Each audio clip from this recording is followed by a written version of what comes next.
O livro dos Números. Esse quarto livro da Bíblia leva adiante a história de Israel após o êxodo da escravidão no Egito. Deus os trouxe para o Monte Sinai e fez uma aliança com eles. E apesar da rebelião de Israel, Deus havia graciosamente providenciado um caminho para Israel viver perto de sua santa presença no tabernáculo. Assim, o livro de Números começa quando Israel termina sua estadia de 1 ano no Monte Sinai. E eles partem para o deserto a caminho da terra que Deus prometeu a Abraão. O enredo do livro é projetado de acordo com os estágios da sua jornada. A primeira sessão começa no Monte Sinai, mas depois eles saem e viajam para o deserto de Parã. E de lá, eles viajam para as planícies de Moabe, que fica bem em frente à Terra Prometida. A primeira parte começa com um censo, onde as pessoas são numeradas e é de onde o livro recebe o seu nome. E então a lei sobre como as tribos de Israel deveriam ser organizadas no seu acampamento. Assim, o tabernáculo deveria estar no centro e em volta dele os sacerdotes e os levitas. E então, ao redor deles, as 12 tribos arrumadas ordenadamente com Judá à frente. Tudo isso fazia parte do simbolismo elaborado de como a presença santa de Deus deveria estar no centro da sua existência como povo.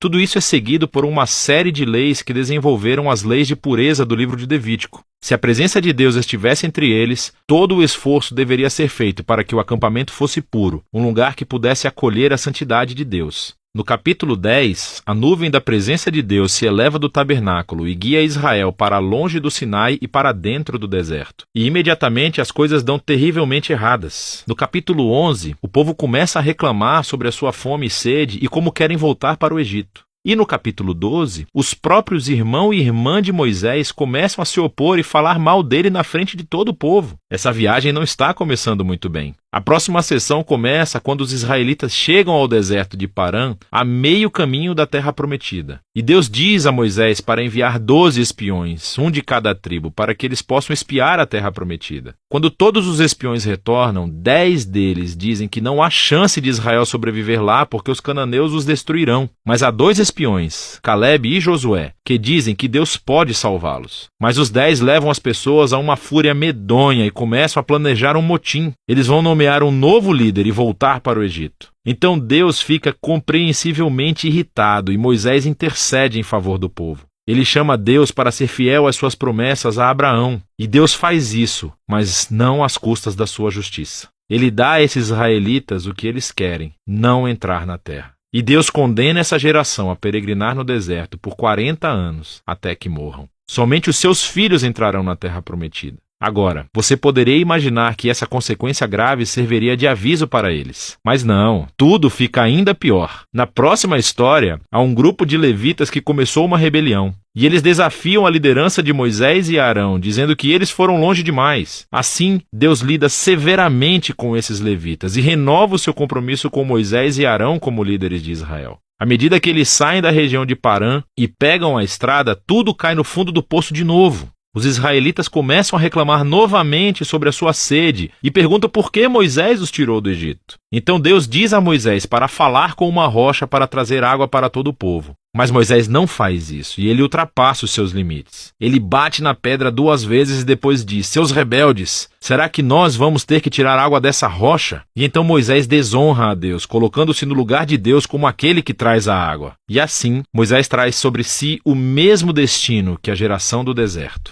Ele também morrerá no deserto e nunca entrará na terra prometida. Depois disso, os israelitas se rebelaram novamente, e Deus traz um juízo muito estranho sobre eles, serpentes venenosas para vir e morder o povo. E assim, Moisés novamente intercede em nome do povo. E Deus diz a Moisés para fazer uma serpente de bronze e levantá-la em um poste. Quem olhasse para essa serpente seria curado da picada venenosa. É um símbolo muito estranho, mas está à altura do desafio que Deus impôs: ser fiel à aliança. Ele está certo em trazer justiça ao mal e ao pecado dos israelitas. Mas até a justiça de Deus se transforma em uma fonte de vida para aqueles que buscarão a cura de Deus. A partir daqui, as pessoas vão para as planícies de Moabe. E a primeira parte principal dessa sessão se concentra na figura estranha de Balaão. O rei de Moabe está assustado com esse grupo enorme de pessoas que viaja pelo seu território. Então ele contrata um feiticeiro pagão, Balaão, para amaldiçoar Israel. E 3 vezes diferentes Balaão descobre que não pode amaldiçoá-los. Ele só pode pronunciar bênção sobre Israel. Lembre-se da promessa de Deus a Abraão em Gênesis 12. Assim, Balaão não só não pode amaldiçoar Israel, mas Deus realmente lhe dá uma visão sobre um futuro rei israelita que um dia trará a justiça de Deus a todas as nações. Essa visão lembra a promessa de Jacó a Judá em Gênesis capítulo 49. Vale a pena parar para refletir sobre o fluxo do livro até agora. As histórias de rebelião no deserto se amontoam, ficando cada vez piores. E embora Deus traga atos parciais de justiça sobre Israel, ele também continuou mostrando misericórdia, fornecendo comida e água ao longo do caminho.